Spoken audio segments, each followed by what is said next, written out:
in which we're going to be speaking to Jane Graves. They're getting quite a bit of feedback. Yep. Okay. Hold on one second. Unfortunately, I do think that's Dana, I'm sorry. I think you're going to have to hang up. I so apologize because I really want you on here, but for whatever reason, it's not working. Okie dokie. Thank you.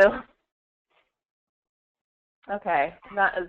I don't quite know why we had that bad connection, but sometimes that's just the way it goes. So I have lots of questions lined up, and it looks like we're down to 2 panelists, and that will just have to do. So I apologize, and we'll talk about a little about Jana's work too, and encourage you all to look at her stuff too. I hate to drop her out there, but here we go. So I'm going to start by having the 2 of you introduce yourselves, tell the people out there in the world who you are and what you work on. And then I have a lot of questions, and I encourage everyone to please put their questions in the chat window. This particular session is going to be very interactive and fun to be able to pick your guys' brains, because you have so much expertise in self-publishing, so much success in self-publishing. So I'm very excited to hear about it. Jane, you want to go first? Sure. I began publishing, I sold my first book in 1999, about 1 million years ago, and it was published in 2000, and the first publisher I was with was Harlequin. And in the next about 7 or 8 months after that, I sold 4 more books, a couple to Random House. And since then, I've written, I think I just finished my 20th book. I've also written for Grand Central. But it wasn't until, what, about 2011, pushing into 2012, I guess, I sat down once with Liliana Hart, a very successful self-published author in our local RWA chapter. And she told me, Jane, she said, I'm self-publishing, I'm doing pretty well. And I said, that's great. And she said, well, no, I'm not doing pretty well. I'm doing like really, really well. And she started quoting some figures and told me what she published. And when I picked myself up off the floor, I started to wonder if maybe my ladder wasn't against the wrong building and I was climbing the wrong one.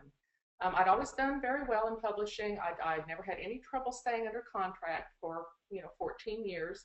I made the New York Times list, made the USA Today bestseller list, but my success, quite frankly, particularly monetarily, paled in comparison to what some of these authors are making as self-published authors. And they have an autonomy that is second to none, and it's something that I started doing. So I got the rights back, managed to get the rights back to only 2 of the 20 books that I had published, but I managed to get one of them up, made the USA Today bestseller list with that one, and then got another one back from Harlequin, miraculously, and put that one up and done very well with that also. I'm the newbie of this group when it comes to self-publishing, not publishing traditionally, self-publishing. So I'm the one that will give everybody hope if they publish traditionally with a New York publisher, a small press, whatever, that they can actually go out there and put something together and start publishing their own work and have a lot of success.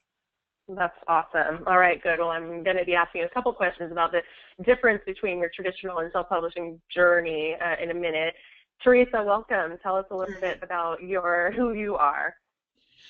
Well, I am Theresa Ragan, and over 20 years ago, I was on leave of absence, and I was pregnant with my 4th child, and I read my very first romance novel, and I knew instantly I wanted to write novels for a living.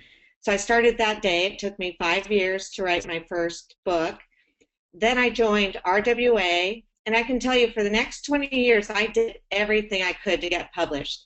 I learned my craft. I went to RWA conferences. I wanted to be a Jane Graves.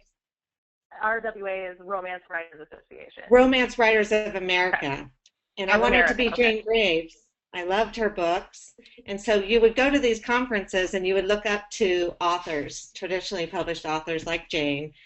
And after all the years of going, I started to feel like a wannabe. I finaled in the Golden Heart finalist. I was 6 times. That was a contest for RWA for unpublished writers. And everyone said, if you final in the Golden Heart, you'll for sure, an editor will pick you up. Well, it never happened. But like I said, I signed with 2 agents. I wrote every day. I ran from workshop to workshop, learning all I could. I critiqued with published authors, but nothing was working. Nothing was helping me get my foot in the door. So 2011 came around, and the economy was the pits, and that kid I was pregnant with was going off to college, and I saw that a few people I knew, authors that hadn't published yet, were publishing on Amazon, and they were even making some money doing it. By then, yes, I wanted to contribute to my family funds. I wanted to make some money, but more than that, I hadn't made a dime in 20 years. I wanted readers. I felt like at the time that 20 editors in New York were deciding who was going to publish anyone's books. And for me, it felt like, okay, I can let readers decide if they like my books. So I didn't have high hopes of how many books I would sell, but I put my 2 time travels up for sale, and with permission from my agent at the time, and because she was only interested in my suspense novels. And I began to sell thousands of books. I had been writing for 20 years, but I hadn't done any promotion or marketing. Jane probably knew all about all of that. I didn't know anything. So I spent 3 months learning all I could. Anyways, I've sold 900,000 books since Amazing. 2011. I believe I have 9 or 10 books out there now. And it's surreal. I'm still pinching myself. I can't believe it. It's wonderful. I love it. Self-publishing. That's great. So, yeah, you 2 have had different journeys, and it is really interesting to always, of course, hear about that. And Jane, the first question is for you. You have 5 different series, it looks like. Is that accurate based on what I saw on your website? It depends on the way you look at it. I mean, I have books I've written for Harlequin that were somewhat connected. Okay, well, so 20 books, a lot of them in kind of moving around in different series. Yes. And my question is that, a lot of people, there's been this question about genre, and writing into a particular genre. And earlier today we heard from Joanna Penn, and she said that there was like a critical point at which the 3rd book she wrote, she really started seeing sales of previous books, that like at that point with 3, 4, and more, then the new books were selling her backlist. So has that been true to you, and at what point did you see a sea change for yourself? What I did that was probably a bad thing is to jump around. When I wrote my first book for Random House, it was a romantic comedy, but it also had some suspense elements in it, and I discovered that my editor and I didn't seem to be on the same page about whether it should be a suspense novel or a comedy type novel. I thought I had a little bit of both, and she kept saying, more suspense, let's get a big romantic suspense. That was when suspense was really hot.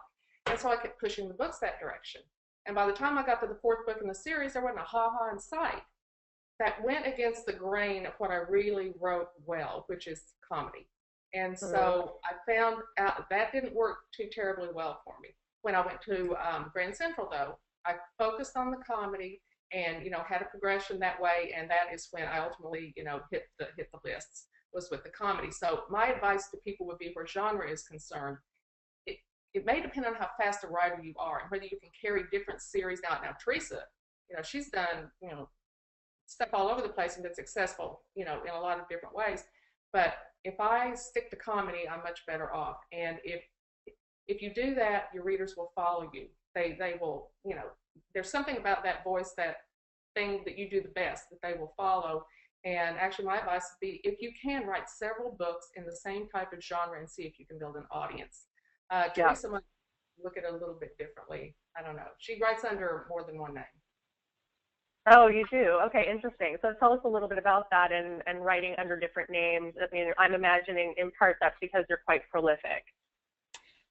No, not really. Well, some people think I am. I don't consider myself, if you compare yourself, we have people in our group that write a lot more than I do. So yes, I write, let's say, 3 books a year. Um, I did Not the bad. TR Ragan is for my suspense novels. Theresa Ragan is the time travels and contemporary romance. And the only reason I did that, it's not that I want anyone to think I'm 2 different people. I just want them to know if they pick up a TR Ragan book, they're not getting sweet, fun, fluffy romance. People are going to die and not necessarily a happy ending. So it's a whole different genre. But I agree with Jane. I think, like, if I could write a time travel, a contemporary romance, and a suspense every year, I think that would help all of my books in all those genres sell better. Because when I focus on my thrillers, I see the others kind of sales go down. And then you kind of have to hop on that. You know what I mean? Yeah, absolutely. So tell me about your leap from, I mean, I get the impression, Theresa, that you were a stay-at-home mom at the point when you really started this, but maybe you were working. Jane, I'm not sure. I know that all of you, and I think I was going to speak to Jana in particular about this, but all 3 of you at some point decided that there was critical mass and that you could do this full time. And so I'm curious because I think for so many writers out there, that's a dream, you know, whether it's to leave their job full time or to step into something new, a new definition of themselves. So first, how did you know it was the right time? And second, has that reality been as good as the dream? Am I taking this first? Yeah. As far as writing full-time is concerned, I always have written full-time. Now, whether I made a full-time income is something else. My husband makes a very good income, and my income is not necessary for us to live. But, you know, I've always, you know, past the first few years, always done well enough that if I have to support myself, I could. What I can see, though, coming with, well, in recent years, obviously, you know, the income has increased, but in the beginning, you know, not so much. When you start out, the people who start out and hit it big right off the bat are few and far between. Again, it's like you talked about with building, you know, slowly and hitting a critical mass of readers. And now I'm to the point where, you know, my income is quite good for my traditional books, but quite frankly, my income looks like peanuts compared to some of the self-published authors I'm associated with. And this is why I'm switching my focus right now. I have a new 3-book series that's coming out very soon, just a short contemporary romance series, because that's what I do best, comedy. And I can see that actually being, as time goes on, more lucrative than my traditional books, even though I've been very successful in that realm. And what was the original question? Well, I just asked the question, is the dream as good as the reality, or is the reality as good as the dream? And maybe that question is for Theresa, because Theresa, you were recently written up in the local paper, you know, touting you having made over $1 million. I was curious, you know, is that weird to be written up in the newspaper about your, you know, how much money you've made off of self-publishing? And that question remains, you know, is the reality as good as what you thought it would be back when you were discouraged and couldn't get an agent, or when your agent couldn't sell your book? Yeah, I always didn't think I had any luck. All my friends, my writer friends were getting published all around me all those years. I thought, why is this not happening? I felt my books were ready. I didn't understand. So yes, I was like Jane. I was raising 4 kids, so I was working, you know, in the car. You write in the car while you're waiting to pick them up, and you write whenever, late at night, early in the morning. So finally, with the last one gone, now I do. It kind of happened all at a perfect time. I did make my first million after before the 2-year mark. I feel like I've hit the lottery. It doesn't feel real still today. It's crazy. I can't even explain how it feels. I'm getting chills just talking about it. I don't know what's going on. Well, it's great. I think there are a lot of people on, you know, listening who would just, you know, would think that that was like an amazing dream. And so it's nice to see someone, you know, a normal, down-to-earth writer who made a go of it, and not to mention that the traditional things didn't really work out. You know, it's like, and what gave you the gumption to say, you know, forget all this stuff that's not working and, you know, the agent not being able to sell the book, and I'm just going to go for this? That's right, because I still had an agent when I decided after those first two time travel books, and I published those, and they were selling thousands of books. I thought, this is fun. I like the control. I like the marketing and the promotion. And I wanted, for 3 months, my agent had had my Abducted, the first thriller I'd written, on her desk. And I thought, you know what? I don't have to wait anymore. 20 years of waiting, there's a couple things. I had thick skin. Who is it, Malcolm Gladwell, that says about you put in your 10,000 hours? I put in like 20,000 hours. And the reason it was easier for me to step away from agents and maybe never seen my books on the shelves, that was a little sad at first. You know, you have your dreams for 20 years, certain things make, you know, winning a Rita in the Romance Writers of America, things like that. And but I was ready to let go for 20 years. And now I wasn't going to have to wait any longer. I could take control of my career. And I love being an independent author. But I also sold the Lizzie Gardner series to Thomas and Mercer, an Amazon imprint, and they're doing great with the series. So I'm kind of a hybrid like Jane now, where they're doing the promotion marketing of those books, which works well with my other books. And I still plan to self-publish new thriller series. And I might be taking a risk. But. Yeah, well, and I think it's great, and I think that's what happens is that when you get successful, oftentimes you become a hybrid author because you're getting offers and you're deciding, you know, what am I going to maintain control over? So it's a pretty exciting place to be. You guys mentioned your group, which is called the Indie Voice. And I want to explain to the readers, or excuse me, the listeners, what that is, which is, I mean, it seems like it's a consortium of authors that have come together to support one another. You guys are all best-selling authors, is that right? Mm-hmm. And so tell me a little bit both about the founding of it, you know, like the idea to get together to do it, but also has it helped you guys, do you think, in terms of your sales and your promotion? And then I also saw that you guys all co-published a book together, which is really cool in the nonfiction realm, and that book is called The Naked Truth About Self-Publishing. Oh, perfect. There it is. Complete with ads. So tell us just about that experience, and principally, I'm curious to know, you know, do you think that a consortium of authors like this support, you know, that it raises your platform in your career? Absolutely. The genesis of the Indie Voice was at the Novelist Inc. Conference in White Plains, New York. What was it, Theresa? Gosh, it hadn't been that long. I missed it. So you got together with Deborah Holland and a few other authors. Yes, right? And Liliana Hart and Denise Grover Swank. I think it was the four of us, and we started talking about cross promotion, how we could get together and help each other out. And by the time we got home, or as we were sitting there, actually, we started thinking about other members that each of us knew who could, you know, contribute to the group. And when we got home, we all started talking. We got a Facebook group so we could talk to each other and bouncing ideas off of each other about some things we wanted to accomplish. And we decided that we all really needed to meet in person. And so we took a trip to Cancun. We went to an all-inclusive resort in Cancun and lived it up, but we had never worked so hard and had so much fun at the same time. And I'll let Theresa take it from here, from Cancun. Well, Cancun was crazy. I came home so invigorated. All these ideas we were throwing at each other. We were all so excited about where we were and what we could do. It was, there were no limits on what we could do, and especially as a group. So that's why we wrote this book together. We did another, what's our other book, Jane? Anthology. We actually did an anthology of romance short stories, contemporary romance short stories called Summer on Seeker's Island.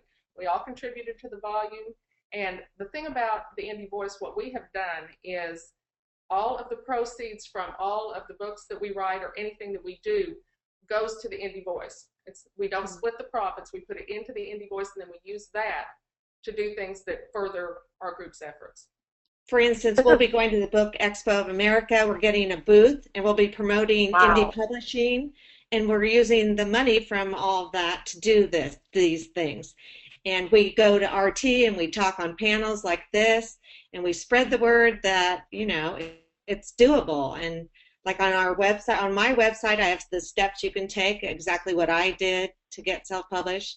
So yeah, we all try to help each other and help other writers.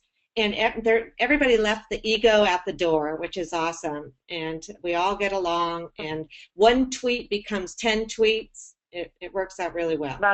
That's so inspiring, you guys. I love it. So thank you for sharing that. And it's I think it's just it speaks to the ways in which you are creative and, things kind of coming together in other ways. So if I could ask a technical question about how you publish, I see that the Naked Truth About Self-Publishing is there as a hardcover book. Do you all, in your series, obviously because both of you have traditional publishers and you self-publish, but in the self-publishing realm, are you doing always print and ebooks, or are some of them exclusively ebooks? The thing to do is exploit as many avenues as you possibly can. And that means print and ebook and audio, which I have not done yet, foreign translations, this kind of thing. There's ways of exploiting that, and the more streams of income that you can have coming in off of one work, obviously the more money you're going to make. And so, sorry, Theresa, what? No, go ahead. Oh, so I was going to ask, you measure your sales, obviously, and so is it true that you're selling more ebooks at this point, or is the print books more? Oh, no, it's ebooks. Ebooks, by a long shot. Yes. And you make better returns on the ebooks as well? So a $2.99 book, you're going to get 70%, so you're making almost $2 a book. A self-published $2.99 book. Now, think about that versus traditional publishing, because my traditionally published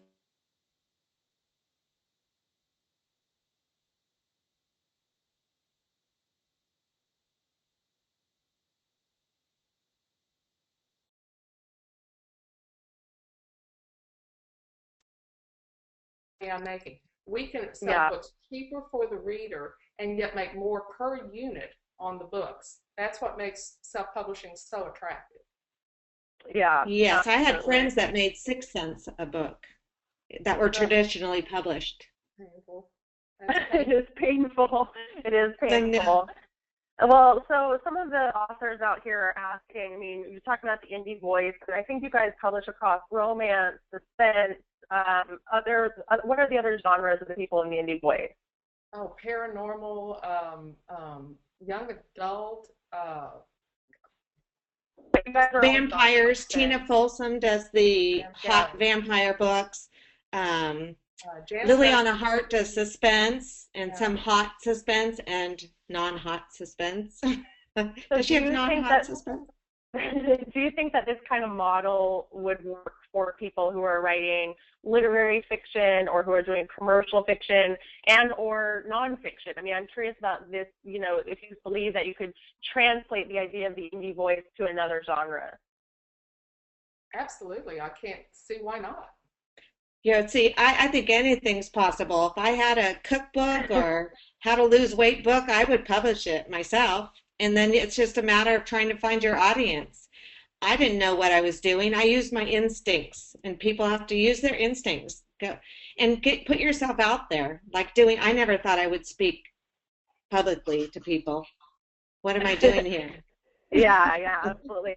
So someone's curious about your daily writing schedule. You guys are full-time writers, and so I want to ask that question about your daily writing schedule, but I'm also curious about the balance between your writing and your marketing of yourselves. Theresa, I was checking out, Jane's numbers are pretty good too, but Theresa, your Amazon reviews are like 1,500 reviews, on a single book, it's just a lot of response, and so I can't imagine that doesn't involve any self-marketing. Right. Well, it's like I said, it's all on my website, and you can click on self-publishing tips, and it tells you exactly what I did. But I really, for the first 3 months, I just tried everything. Like I made free, and I had no money at the time, very little. And let's see, I got covers for $50. for instance, my first abducted cover, I think, cost me $50, and now the Amazon one is this. So, but it still sold hundreds of thousands of books. So if you try to make it the best you can. But anyways, I would Google reviewers and ask them to review a book, and if they were interested, I would send them a free digital book. But it would take months before I would get a review, if I got one at all. I tried everything: Facebook, Twitter, Goodreads, saying yes to interviews. I tried to get on other people's websites and blogs and talk about my books.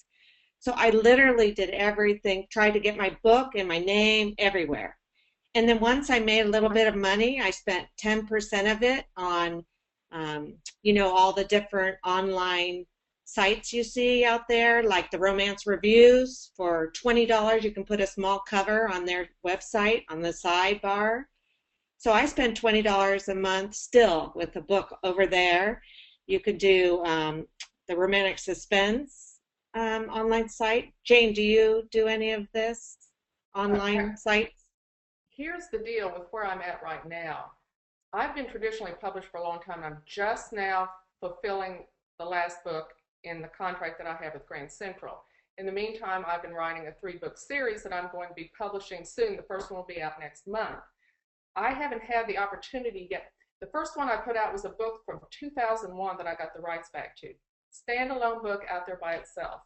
But I managed to, get that sucker onto the USA Today list. But as things go in self-publishing, one thing you need to do, as we say, is, feed your readers. You need to have books out regularly, on a regular basis. Every 3 months is optimum. Now, I did understand during this time, I'm still writing for Grand Central. I'm still trying to get those books out. Unfortunately, what they do to promote is frequently not as optimum as you would hope it would be. Okay. That's very gracious. So, but then I got the rights back to another book, put it out there, but it's another standalone book. It's very difficult for me at this point, while I've still had to fulfill contracts, to get onto other things so I can, publish more books, self-publishing. So I have, like I said, I have the 3 books. And here's something, too, that is a great thing to do to promote your books and help your sales, and that is to have a lost leader. What I'm going to do with this series that I'm getting ready to put out is write a novella in the beginning that leads to the series, that is a standalone novella, set it free, and then when people download the free version, if they like my voice, they like the writing, I can hope that they'll pick up the remainder of the books in the series. And Theresa can attest, I'm sure, that that's a very effective. Well, that's worked for Jana and Liliana and Denise. Yeah. Swear by that. I haven't had a lost leader. I have one 99-cent book. But one thing I want to say about the every 3 month thing is, it doesn't have to be a new release, because you don't ever want to, and I know Jane would never give up quality for quantity, but if you can't put out a new release, do a book bundle, or an anthology with another group, or do a BookBub ad, or do something every 2 or 3 months if you can, to get, what I'm saying, or put a 99 book on sale. Something every 2 or 3 months to get yourself out there. Yeah, I mean, it's crazy, and well, I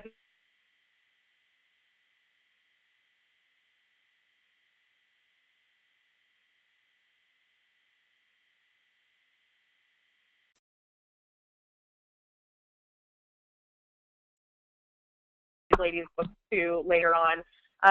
One of the things that I'm curious about is translating this to other genres. It's like I see this working really well for genre fiction, and it's very interesting. And I wonder if it's because of it is a prolific kind of thing, and there's an expectation with genre writers, like, you guys will knock out a book every 3 months, and it's like no big deal. And I know, because I work with memoirists, that that's not the case. I really do. I've come to believe that this is about quantity. I mean, of course, it's quality. Like you said, you wouldn't sacrifice quality for quantity, but you guys are able. You have like inventory, right? And so people come to you and they know it's just not just one thing. So what advice do you have to people who are maybe doing commercial fiction or memoir how do you write so much? And it sort of goes back to the writing schedule question. I mean, you're executing a whole book every 3 months. What does that look like? Well, so I'm doing one every 4 months, but still, it's tough, and my kids are gone, so it's a little different. It would have been different if it had actually happened to me 10 years ago. Thank God it didn't. No, but I would say just keep writing. Focus on the book until you have 2 or 3 books out there. Then worry about the promotion and marketing because you can't do loss leaders and pricing experiments until you have 3 or 4 books. So don't worry about the reason people say every 3 months and all of that. That's because people are asking us, how can I be successful?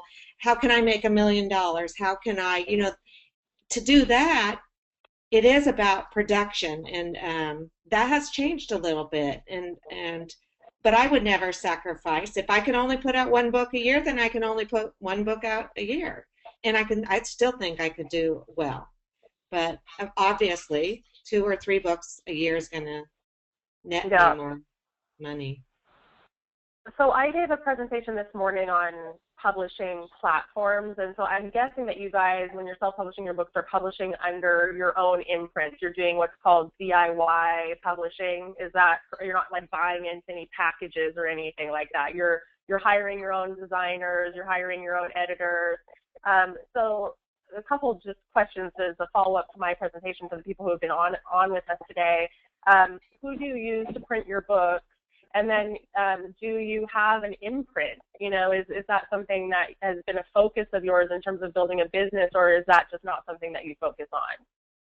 With us, with me, it's the name. It's just the name. It's okay.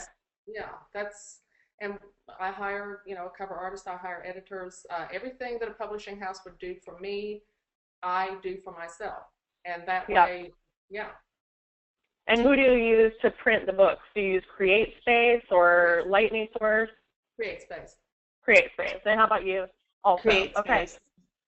So just to clarify with everyone who heard my presentation this morning, these ladies are, exemplary of the DIY, what I call true self-publishing, not buying into a company that, does all the packaging deal. And this is, I was saying, truly the route that I recommend if you're going to go for having a career in self-publishing, because you don't want to give up any controller rights. And obviously they have a team, they hire editors, designers, and so you guys are exemplary of what I call doing it the right way. So bravo, and it's not surprising, of course.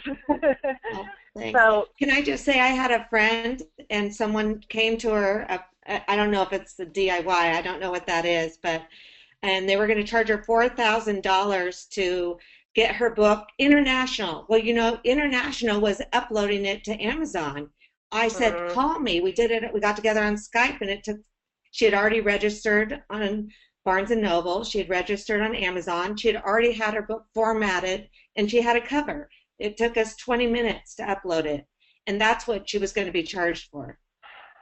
Yeah, you guys got to be so careful out there, because I said this in my presentation, people will take advantage of authors and act like some of these things are a big deal or hard to do. But I'm curious about how much of it you do on your own. I mean, do you actually upload the books on your own? I mean, do you do every part of it on your own? Yes, yeah. Really? It's not that hard. It's just not that hard. Yeah. The only thing I did, now I did one cover myself. I do a lot of graphics with Photoshop and all that, but even I know, as good as I can do with that, I need a professional for a cover. I've spent, $300-400 for a cover, but that's it. I mean, past that, it is just formatting, which is really, if you stop and take the time to learn it, it's nothing to be afraid of. It is not difficult, and the uploading is easy. Formatters. I'm sorry. Formatter. No, you're right. You can hire $40. You give them your Word document. They send you every file you need to upload to Barnes & Noble, iTunes, Amazon. Like $40. Conversion, yeah, that's been my experience for converting for ebooks. And so yeah, absolutely. And it doesn't have to be so expensive. And and I have sort of a mixed take on all of this, because I think on the one hand it's great, of course, that you can do all of this stuff on your own, and on the other, because of the kind of work that I do, I think that some authors should and can spend a little.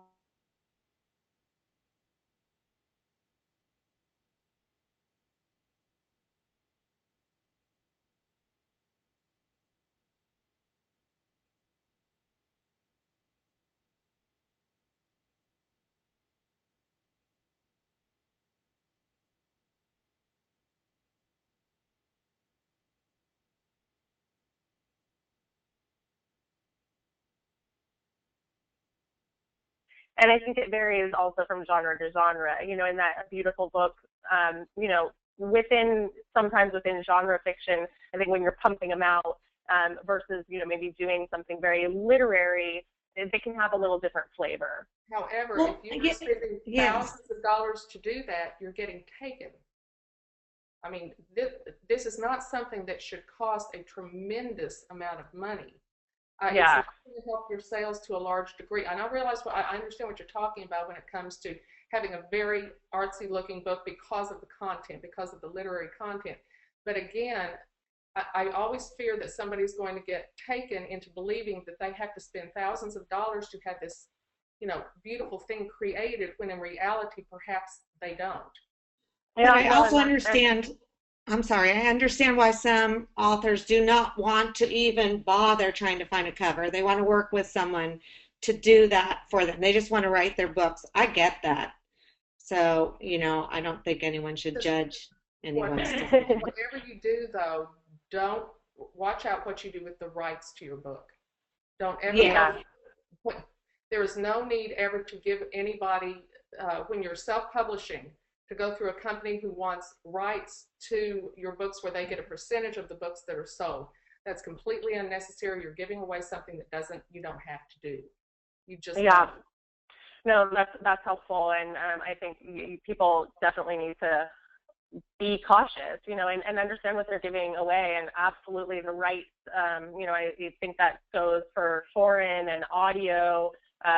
Our next presenter is going to be talking about information products and the way that you slice and dice your single book idea into multiple things, and you never want to be giving that away to someone when you could be making more money off of your single product, right? Mm-hmm. So a couple people are asking about whether you have assistants. Do either of you have assistants that help you? I do. I have a virtual assistant. I pay her no more than $250 a month. Sometimes it's $100, depending on how much work she does. She works on my newsletter, gets that out and then helps me get tweets together. She'll find lines that she likes out of my book, all kinds of different things. She helps me make little booklets that I give away at signings, things like that. Yeah, that's great. Unfortunately, I enjoy doing all those things a little bit too much. And so the time that I probably sometimes should be spending writing, I'm doing the promotional stuff. I'm doing the graphic stuff. I'm doing all of that. Love doing the newsletters and all that nonsense. But I really, as time goes on, what I need to be doing is hiring some of that out and spending the time writing, because really until you create the product, you've got nothing. All the promotion in the world isn't going to do you a damn bit of good unless you got the product. The biggest mistake I feel like I made in 2013, I said yes to everything. I traveled more than I ever have in my entire life. And all of a sudden I realized, I think I got one book out. And it just, I want to write. That's what I love to do. I mean, it's fun promoting and marketing, but doing this from home is wonderful. So thanks, Brooke. Yeah, absolutely. Well, so a lot of people that you said this about formatting are asking questions. Okay, so I'm curious too, because I'm thinking that cheap design that you're talking about is for conversion, and maybe it's for formatting the book for the interior. And so what are you guys talking about? Okay, for Lucinda Campbell, it's on my website for $40. You can do the she'll send you all the files you need for conversion digital only. Okay? Yeah. So you still need to get your cover from somebody. And then I have another guy, Rob Priest, for $100 will get your book ready for CreateSpace. But I do my CreateSpace myself, and I download a free template. You get on CreateSpace, free template. Then I copy and paste each chapter, because the reason I do one chapter at a time, you don't want to ruin any of CreateSpace's little Do you know what a Pilcrow is? You turn on the Pilcrow and you can see every little markup on a document. Okay. That's what you don't want to take any of those out. So I'm telling everyone, turn on a Pilcrow, Google it, and figure out what it looks like, and then you won't be able to delete any of those because that could mess up the whole formatting. So that's the best, easiest way. It takes you a day maybe to learn. Okay, that's awesome. Time consuming. But again, this is something that you can hire out for next to nothing to have done. I do all mine myself because, again, I'm a geek with it. I love doing it. I do for the longest time. She's good at it. Jane is good at this. Yeah. I love it too. Well, and if you love doing it, that's great. You know, and that's the thing. Some people are adept at that kind of thing, you know, have a natural kind of talent for it, and other people should not be doing it because they're just going to mess it up. And I'll say that too about covers. If you think you can do your own cover, you're probably wrong, because I've seen so many covers.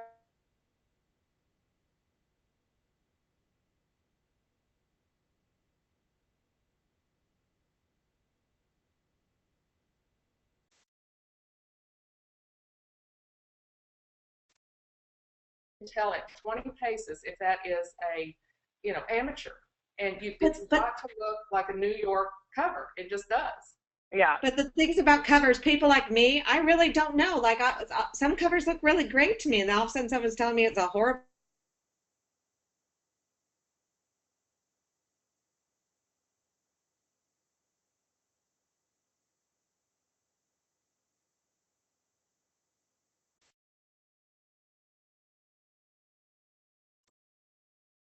So a lot of people are asking about resources.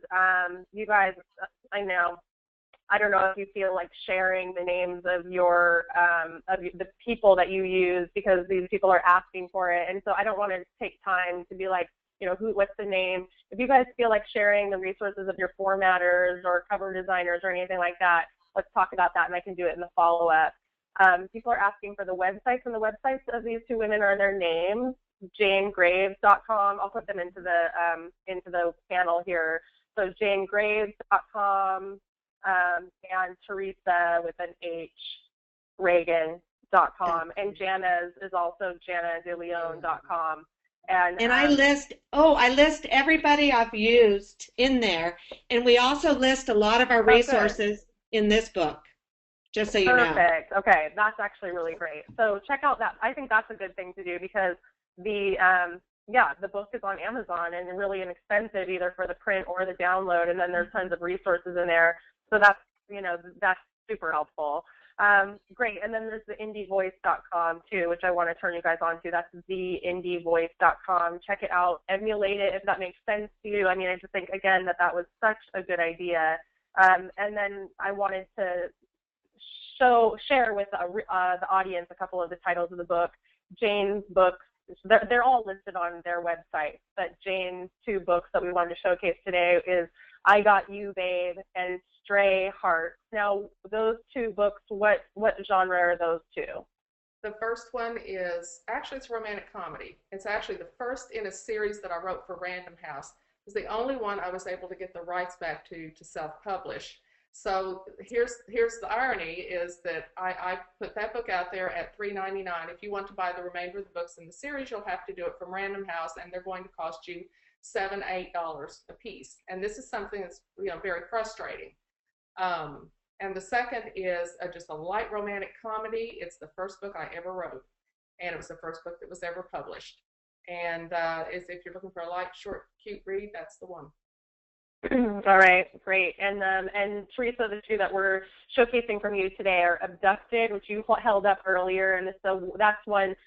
Explain to me, you self-published that one, and then Amazon picked up the rights and republished it. Is that what happened? Yes, Abducted. I was maybe the 6th or 7th book I had published on my own.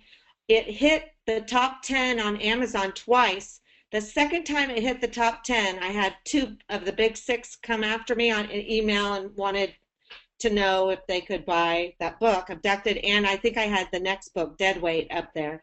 And Amazon also emailed me, and I went with Amazon because I thought, hey, this is the publisher thinking outside of the box. They really know what they're doing with this digital stuff. and the other publishers had had their chance 20 years. There you go. Anyways, that's how it worked. So yes, I'd already sold at that point hundreds of thousands of that book. And I thought, so I have nothing to lose. Let's see what they can do. And they've done great with the series. That's fantastic. Yeah, it's interesting because you guys are familiar with Hugh Howey, he sold his print rights only to Simon & Schuster, right? And so what do you guys think about that? He kept his digital rights. I mean, was that something that was even possible for you in this negotiation? Not for me. I didn't ask for it at the time. I didn't know about the whole print right thing. But yeah, now I might ask for it, I guess. But I don't think they're giving it to too many people. Bella Andre, I think, got it. Okay. I don't know. How about you, Jane? Yeah. I'm sorry. Is that something you would try to negotiate for in the future? Oh, you absolutely always try to negotiate that. If you go with a traditional publisher, the chances of them giving you that are very slim. Print publishing is diminishing to a certain extent right now. We've seen the closing of Borders. Barnes & Noble is hurting right now. The shelf space is closing up right now. And those e-rights are what they know is incredibly valuable. So you have to have such a massive presence for them to give you that print-only deal. Hugh Howey pulled it off. Kristen Nelson, his agent, pulled it off. And go for it, you know. But that's something they do not like to do. Yeah, that's a true hybrid author right there, straddling both sides. Yeah. There's a question specifically from Theresa. What do you attribute the 900,000 sales? Was there a tipping point, a defining moment, or was it just a steady build? A steady build. It has been, and gosh, I wish I knew what I did. That's the problem. I did everything I could. Like those 3 months I told you about, I didn't write. All I did was learn about promotion and marketing. And I went out on talks and signings, and I put myself on so many different places. The bad news is I don't know what worked, you know, because I didn't do one thing at a time. I did it all. And so would you ever give that kind of attention to another book? I mean, it sounds like you quit. You're saying, you know, what matters is the writing and doing a new book every 4 months. But in this case, for this book, you stopped production and you focused on marketing, and it paid off. So does it make sense to do that again? Yeah. Gosh, you know, that's what I am a little worried about, because that's what I did all of 2013. So we'll see. I might sell less books this year, but I'm going to concentrate on the writing. So I can be everyone's experiment. I will let you know. Okay. We'll see if my sales drop. And that's great. How Theresa go ahead, Jane. I was just going to say how Theresa said earlier that she wanted to be Jane Graves at one point because I had the traditional career. I want to be Theresa Ragan right now. So tables turn, and when like I said, that is where the future of publishing, I believe, is where big money is, where autonomy is, self-publishing. I see people like Theresa who are tearing it up, and all I can do is follow in her little footsteps.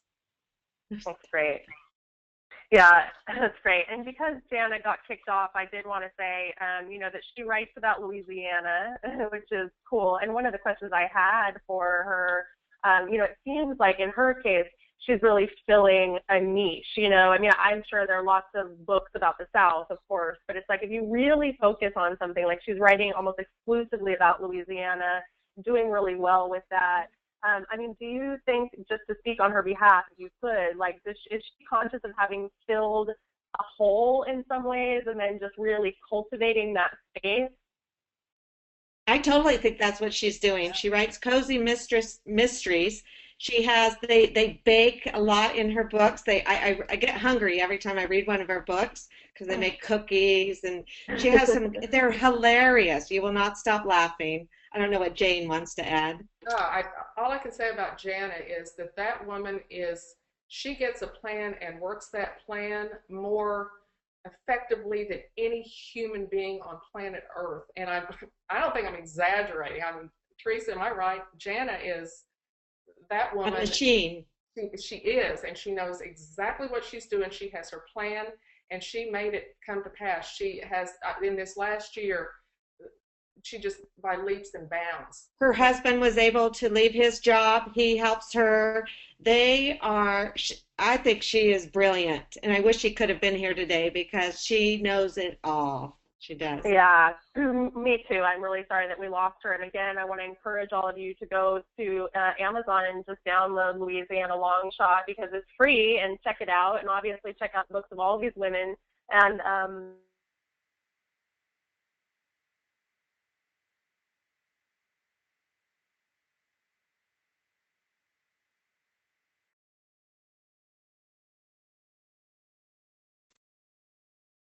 I love that idea that you just pull that money into a group fund and support yourselves to do cool stuff. It's amazing.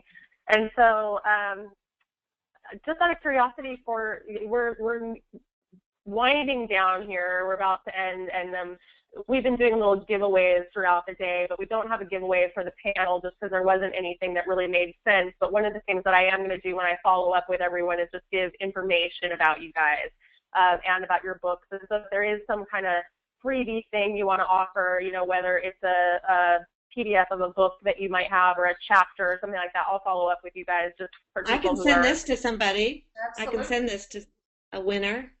Oh, Do you yeah? want to pick Oh, someone? okay. Yeah, I do. The problem is that we have to think of a trivia question. Uh-oh. Okay, so the trivia question is, and they all know how this goes because it's the first person to answer. So it's kind of an easy one. But what platform do Jane and Theresa use for their print books? CreateSpace. There we go. Barbara Stark. I can't see your whole name there, but Barbara Stark, you win. So, okay, cool. So Theresa's going to send you a copy. That's fantastic. Thank you. All right, good. It's fun to be able to do the giveaways, and we appreciate that. And just, out of curiosity, is social media part of your efforts? I mean, is that something that you guys pay attention to? I do to a certain extent. I pretty much detest it. I love communicating in person, but I do not like social media. I never have. I particularly detest Twitter. Facebook, not so much. But I can tell you this right now, that even if I have a friend right now she is kind of followed Theresa's path in that she tried so many years to get published. She's an excellent writer. Finally, she said, forget it, I'm going to self-publish. And she has been extraordinarily successful with her first few books. And she has not done one iota of promotion. She has not done one iota of social media. She has been collecting names for a mailing list, which is excellent. But it's very passive. But my point is, that don't be afraid of this, thinking that you have to do all of this promotion, you have to put yourself out there, or you cannot be successful. That's not true. You may possibly be more successful, but you can have a career self-publishing and never have to put yourself out there on social media if it makes you uncomfortable. Deborah Holland is in our group, and she never did any in the beginning. She rarely does any Facebook, and she's done amazing. So you guys are great. I love this because you offer, a totally different perspective. I think it's very inspiring. There's such a push out there. And, while I have, of course, certain feelings about what, needs to be done and try to help authors along in the way, I think what's really cool that you guys are showcasing here is that, there's some success to community, and just trying different things and advertising, that it's not just one thing. There is no formula. And you guys are so down to earth and authentic, and, it's about the success of the books. It's about cultivating a following. And so I can, just let you know that in the questions panel here, tons of people are saying that you're very inspiring. That one woman said that, she feels like she aspires to be like both of you. Yeah, so thank you. And you guys are really passionate. So thank you so much for sharing all of this great advice tonight. And a couple of people have asked, is it okay if they email you? And I know your websites have your email addresses, and so you're willing to hear from people that saw you tonight. Yeah. Absolutely. Sure. Fantastic. Good. So you guys can follow up with them directly. Thank you both. I appreciate your time so much. It's been really wonderful and insightful, and good luck to you. Okay. Thank you so much for having us. Thanks, everyone. Good night.